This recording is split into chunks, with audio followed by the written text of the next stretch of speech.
Hello and welcome to Issues and Answers, a production of the Government Information Service. I'm Hamadi Mark.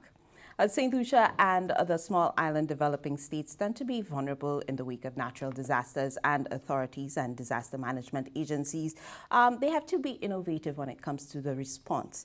Today, joining us, we have Dr. Lyndall Saintville, and he's going to tell us about a project that is doing just that, innovating and assisting St. Lucia when it comes to disaster response. And we're talking about the DIMS project, that is the Disaster Information Management System project.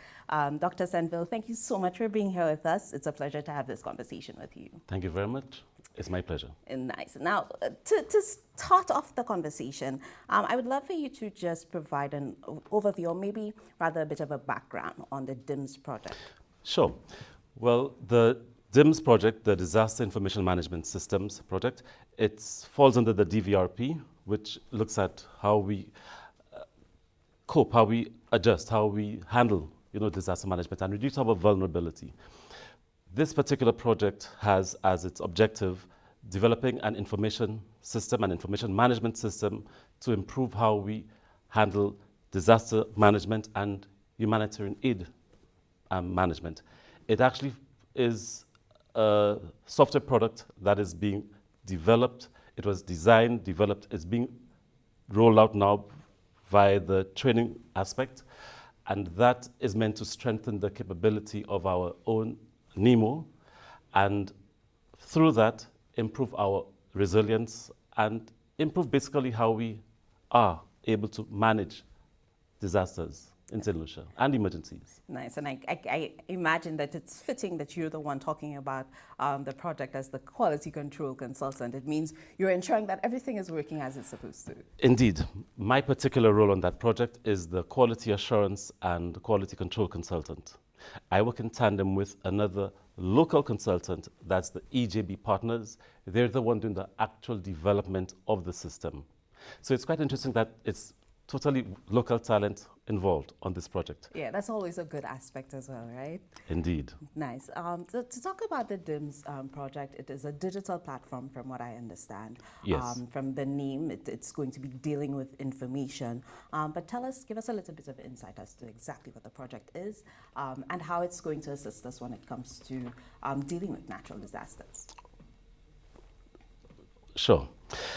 The Disaster Information Management System, this phase of the project involves 4 key modules. The first is contact management, and I'll just segue a little. In times of disaster, especially sudden onset disasters like, say, earthquakes, you have to scramble. You've got to find the people you need. You've got to assemble teams. You need the contact details for those people. You need to know which number to use for those people. And in fact, there's a particular order. If, let's say, you want to contact the head of the fire service or the police service, you need to first have the number for, say, the commissioner. And if you cannot find that person, you find the next person, and so on and so forth. So contact management is critical. Another aspect is the volunteer management.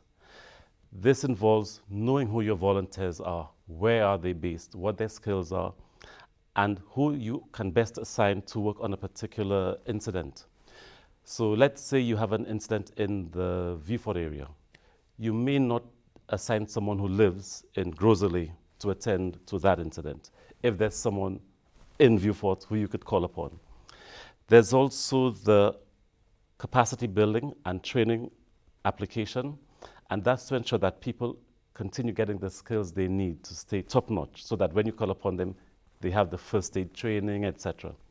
The final component of this phase of the project is the Memorandum of Understanding application. NEMO has apparently quite a lot of Memorandum of Understanding with various parties. And it may be for things like products, rice, sugar, etc., or services, road clearing, tree clearing, services. You then need to manage those Memorandum of Understanding quite carefully to know if you need to draw upon 2,000 gallons of water, where best do you get that? Is it from within the community? Is it from somewhere else? So these particular components add to the richness of what's needed for effective decision making and improved handling of disasters. That is insightful, because just listening to you speak about that, I can imagine that when a disaster strikes, these are the little things that tend to make the process smoother without realizing it. Indeed, indeed. And I think people tend to see physical structures, bridges, buildings being built and think, aha, we're doing something positive. What's not seen is the improvement in information management, in having an application, having a database where you've got that reference information that in times of need you can refer to, and that improves your handling of that incident. Nice. And what phase are we in terms of implementation of the project? I know it's been developed, and I understood that there's recently been training for stakeholders as well. So what phase are we in when it comes to full implementation and use of the project? That's a good question. We are finished with the first phase of the training, which is the user training. Okay. We had at least 30 people who were chosen by the NEMO Secretariat as a representative sample of the people who would be using the system. There's another phase of training which is for the people who may help administer the system. The administrator training has not yet taken place, but it's due to take place in the next week or two. Okay, very nice. So we are actually nearer the end of the deployment than the beginning. And I know we've been speaking about NEMO specifically and disaster management agencies, but just speaking about the type of information that is going to be input into DIMS, we could see that there are a number of stakeholders who will be utilizing this platform. Can we highlight the number of agencies that this project is touching and whose work it will be affecting as well? It's quite a number. I could not possibly enumerate them all. But off the top of my head, and in no particular order, we have agencies like the Fire Service, we've got the Cadet Corps, we've got the Hotel and Tourism Association, we've got various government ministries. It's quite a long list. Nice. And also, in terms of the public or cooperation in ensuring that we get the information required for DIMS, because I know that you also mentioned the volunteer aspect as well. Is there input that would be required from the public when it comes to populating the information on DIMS? Yes, but fortunately we've got a structure. We've got the NEMAC, which is the top level. Within the NEMO architecture, we have the NEMO Secretariat, we've got sector committees, we've got national committees, etc. So within the districts, we have persons whose role it is, basically they're chairpersons of their local committees. And through those people, persons wanting to volunteer, to become a NEMO volunteer, would make themselves known. So historically, there was a form that was filled, it went to the chairperson of the district disaster committee, and there was a process by which that eventually made its way to the NEMO Secretariat at Beijing. Now, with an electronic system, there's the possibility that persons can directly log in to the website or connect to the website and go through a process where they register their own details to become a NEMO volunteer. Nice. So we're using technology to simplify and improve disaster management. Absolutely. And also taking some of the burden off the persons who are currently part of that infrastructure. If there's a way for the persons themselves to fill in their own details, you don't need someone to have a sheet of paper with the written form to go back to a computer and type that in and perhaps make mistakes. The quality of the data is significant. It's quite important. So removing steps that may cause data to be, shall we say, to have errors arising, that would be very important and very useful as well. That is minimized. This is Issues and Answers, a production of the Government Information Service, and we're having a conversation with Dr. Lyndall Centville, and we're talking about the Disaster Information Management System project being currently established by DVRP. Of course, stay with us. We return with this conversation. The world's climate is changing, and that affects all of us. Storms are becoming increasingly intense, Periods of intense drought and heavy rain stress farm animals and destroy our crops. Higher average ocean temperatures kill our coral reefs and change the migratory patterns of fish. St. Lucia contributes only 0.0015% of global greenhouse gas emissions, but is doing its part, along with countries around the world, to reduce the emissions that are warming our world and changing our climate. These efforts are called mitigation. But decades of emissions have already changed the climate, and the greenhouse gases in the atmosphere today will increase average global temperatures even more. We need to adapt, that is, do everything we can to prepare for and respond to the actual and expected negative effects of climate change, and everyone has a role to play. We need to protect our crops, build homes that withstand storms, and keep our drains and waterways free of garbage to help us recover or bounce back from climatic events. Learn more about the government of St. Lucia's National Adaptation Plan and the steps you can take to protect yourself and your fellow St. Lucians. Welcome back to Issues and Answers. We're having a conversation with Dr. Lyndall Centville, who is the quality control consultant when it comes to the DIMS project. DIMS, that is Disaster Information Management System, and this is a project being brought on by DVRP, and it is a very interesting initiative, as we've been learning when it comes to improving our efficiency when it comes to data collection and to our response to disaster management as well. Dr. Centville, just to prod a little bit, just listening to you speak about the project, it makes me feel like, yes, we're using this for disaster management, but I can see it going, the information that is being collected, the system that is in place, going past that in terms of advantages as well. I think, just to clarify, when it's deployed, it will be used for that purpose. Mm-hmm. Because it's a modular system that we have, that we're using, there's the possibility to extend what we're doing with it. I would like to further emphasize what you said about when you gather the information that is needed to drive the decision making, the more data you collect, the more data you have to make better decisions. Mm-hmm. So that would be the limiting factor, if you ask me, in terms of how much we use it. So in terms of contact management, which is, I think, the most critical aspect of the DIMS, if we don't have persons correct, up-to-date contact information, we'd have a tough time contacting them if there was an issue that required them to be called out. The same would apply to any memorandum of understanding which would need to be examined or invoked as needed. So yes, there's a potential to scale it up and to do more. That leads me to my next question. Are there any systems being put in place to ensure that we're using the platform adequately after it's been rolled out, in terms of collecting contact information and ensuring that it's up to date, ensuring that the users, because we mentioned so many stakeholders will be using this platform, how are we ensuring that we're putting all the good work into DIMS, but it's being used adequately and functioning as it's supposed to? That's another excellent question. It will be an ongoing process of ensuring that the information that we've gathered that has been put in, after it's been validated, and that's actually part of my role, that as people change their phone numbers, they change their addresses, etc., that there's a process to capture, maybe annually, maybe semi-annually, to ensure that what's there is in fact up to date. And whether we are using stone tablets or paper or an electronic system, that need would still be there. So that would be part of the ongoing administrative process that the NEMO Secretariat would have to undertake. Very nice. We've been talking about the project.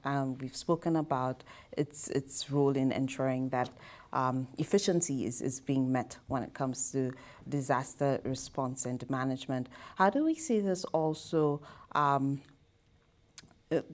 going past the disaster management? We said that it's being used initially, and I know that you could only speak to your work with the VRP currently, but I can see this being used by so many other agencies, and with Sahara Eden being the platform that you've used to develop it, being open source and free. I'm pretty sure, and I know that I'm prodding you just outside of what you're here to talk about, that this can be used for so many other things as well. Indeed. You mentioned the Sahana Eden platform, which is the platform that we've used to do the development. It's an open source platform, and it's one of the more popular ones to be used for humanitarian aid management and disaster management. It consists of 20 modules. So we are, in fact, using a very small part of its full functionality. The desire to go full throttle and use everything that it has, that would be beyond me to say. But it does have that capability. Okay. So the four important critical components that I mentioned earlier, the contact management, the volunteer management, the capacity building and training, and the memoranda of understanding, we start with those, and as the need progresses, as we use the system more, my fervent hope is that people start asking the question, why can't we do this? Why can't we do that? And that should drive the need for future development. And typically, that's what you want. You want people to see what can be done, then ask questions about why could they not do more, and you innovate, you develop, you extend. I agree, and I think that the DIMS project it really is a good start to get that ball rolling. Yes. Great. One of the things that I'd also like you to touch on, you mentioned capacity building being one of the areas that you're going to touch on. Can you touch on that a little more? How exactly is that the project going to facilitate capacity building? Sure. In terms of knowing what level of training do the different volunteers have, if there's an incident that requires someone who is aware of how to do first aid, and that might sound basic, but if, let's say, there is a choice of two different persons to call out, to activate, shall we say, and one has first aid training, the other one does not, there's a clear choice who it is that you would actually select to deploy. So there's a need to ensure that across the board, that all of the volunteers, there's some attention, given to their level of training, and that has to be managed. So the scheduling of training courses, looking at the needs of the different volunteers, and booking training, that's actually quite a detailed area of the system. And it's important because you want people who are being deployed to be skilled. So that is, I think, one of the parts of the system that is likely to be the most used moving forward, because that need for training is not going away. Some training expires after a couple of years. If you think of, say, first aid training, you need to refresh that. So there's refresher training that's needed. There'll be other training courses brought on, and keeping that up to date and keeping the person's skills up to date, that would be an integral part of the use of the DIMS. Nice. And when we think of disaster management, we want to ensure that all areas are accounted for in terms of communities. Does the system take into account ensuring that, for example, with volunteers and tracking volunteers, that every area or every community, are we able to see where there are deficiencies? Maybe we do not have volunteers in Soufre or ancillary, for example. Is that something that the system can allow for? I think the system will be able to, by running reports, etc., to be able to tell you where most volunteers are registered in terms of the address. But if persons, let's pick a community, let's say Canaries, thank you. If persons in Canaries are shy about volunteering, then when you look at the address where volunteers are associated with, where they're from, that area will be absent. Maybe if there's a need to get more volunteers from any particular area, that might give the Secretariat information to have a particular drive to reach out to a community where there seems to be, some underperformance in terms of the numbers. But if you consider the need for having those skilled volunteers to be available, if for some reason there's really no such availability, then we just have to accept that is a current situation. What we do about it is part of why the DIMS is there. We'll be able to run reports and see where are the MOUs, where are the volunteers. Basically, run statistics to get a better sense, a better handle on what's happening, what exists, and what we can do better. Very nice. When we return from this break, I'd love for us to be able to touch on the next steps when it comes to the project, what still needs to be done for full rollout, what we can expect in implementation. So that's some of the things that we touch on when we return right here. You're watching Issues and Answers on the National Television Network. I'm so fed up with my 14-year-old child. She's driving me crazy. I just don't know what to do. All that child need is some good licks to wake up. Alice, ignore the counseling Pansy is giving. Government employees have free access to professional counseling services under the Employee Assistance Program known as EAP. EAP? EAP? What's that? Not me that telling people my business. Listen to me, Alice. I was struggling with my child. I made an appointment to see an EAP counselor, and I was very satisfied with the service that I received. And you know what? Up to a day like today, my information remains confidential. Cox, how come nobody in the office knew anything about your counseling? That's because EAP counselors, they work under strict clauses of confidentiality. I know you know what confidential means. EAP providing professional counseling services? How much is it? Girl, the counseling is free. Free for you, free for your child. And you know what? Your information remains confidential. Call the EAP unit at the Ministry of the Public Service. Telephone number 468-2269 for more information. EAP works. Let it work for you. And welcome back to Issues and Answers on the National Television Network. I'm Hamadi Mark, and my guest is Dr. Lyndall Sentville. He is the Quality Control Consultant with the Disaster Information Management System project being brought on by DVRP. We've been talking about the use of DIMS in ensuring that we're getting the information required when it comes to a response to disaster management in St. Lucia, and how this project is going to make it so much more efficient and effective in using the data that is collected during a hurricane, whether it's an earthquake, during a disaster. We've spoken quite a bit about the project, and right now, Dr. Sentville, it'd be great to highlight some of the next steps. So after what can we expect from the project moving forward? Sure. If I could take a step back, though, Sure. The need for having a system like the DIMS, it's actually threefold. It's planning before there's a strike by, say, a hurricane or something like that. What do you do during, so while you're managing the impact of that particular event, and what do you do after to improve your preparation for the next one and improve your resilience? So that threefold need drives how the system should be used and how further development would take place. As I mentioned earlier, you have some sudden onset impacts like earthquakes, which have very little warning. Then you've got hurricanes, which take their cool time before they come over and they cause some damage and destruction. Managing the infrastructure, managing the people, managing their training to basically be as prepared as you can be. Those are the key or critical aspects of the use of the system. But as we were discussing earlier, it may be important to look at the profile of the communities that are covered. So the community profile application is one of the future applications that the DIMS might grow into to improve how it's used, to get a better understanding of what are the particular needs of particular areas. What are their likely vulnerable issues? Is it water causing flooding, bridges being damaged, being cut off, landslides? When you know some of these things, then you get to be better, hopefully, at your planning for how you perhaps protect certain areas, even before something happens to cause there to be damage.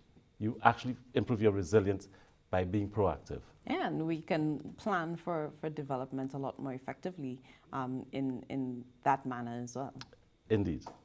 Very nice. How do we see this, how soon do you think we would see the benefits of the DIMS project in terms of building resilience? And I know that this question is not something where you could tell me for sure by 2 years, but in terms of seeing the benefits of this project, in your opinion? That's a hard question. In my humble opinion, part of the reason we have the DIMS being deployed is because there's a lot of information that exists at the NEMO Secretariat, but we're talking about printed documents, hard copy documents. If you're trying to find someone's details, you then need to consult printed sheets. If there is an application like the DIMS that you could refer to, type in someone's name, and up comes their details, that saves you time. In making contact with groups of people, so committees, the DIMS has a capability to identify a committee, a group of people, type a message to that group of people, press send, and instantly that message is sent out to that group of people. If you can think of what you'd have to do without having that system, maybe make a series of phone calls or compose an email and find the email addresses of the people who you need to send that message to, ensuring that you have the most up-to-date email address. You get the impression, of course, that managing the data is quite an undertaking. Doing that well will have very immediate benefits. So in terms of getting a better grasp, a better handle on the information that they have and how they can manage it better, I expect that as soon as all the information is loaded into the system, there should be quite soon, a quick turnaround before you see some benefits, because it should lend itself to greater efficiency. Wonderful. And I'd love to give you the opportunity, Dr. Sendville, to kind of just leave us with final thoughts, anything you think is particularly important for us to remember about the project, anything that I may not have mentioned and you think is important to highlight. I would like to give you the opportunity to do so now. Well, first of all, I'd like to thank you for inviting me here today to have this discussion. I think it's very important that we make people aware of the good things that we are doing and the talented people we have doing it. I'm not referring to myself, of course. I'm referring to the other consultant EJB partners who are developing the system. The fine work being done by the folks at the NEMO Secretariat and the Project Coordinating Unit. We have been working quite well together. The need for the DIMS, it's quite stark. If we go back to Hurricane Thomas in 2010, the Christmas Eve trough, and other disasters which have struck us, we hopefully have come to the point where we all realize when we have an incident like that happen, we need to recover as quickly as we can. Having a system like the DIMS, which allows us to better manage the information, to do better, it has to be the way to go. And being able to improve that system would be a really, really good thing. And it was a really good choice that during the project, we chose the Sahana Eden platform to do our development, which is an open source platform, which is quite extensible, which our local developers have in fact extended by putting on the Memorandum of Understanding application, that we have the talent to take a system, push it forward, tailor it to our needs, and make it work for us. And perhaps have others see what we're doing and learn from our own example. Right. So I'm quite happy to be part of this project, and I'm looking forward to when all the data is loaded in, after all of the training is over, that we can see things improving, not just at the Secretariat, but across the board. Very nice. Thank you so much for that, Dr. Sendville. Of course, we're looking forward to the full implementation of the project and the results as well. This has been Issues and Answers, the National Television Network. Until next time, I'm Humadi Mark.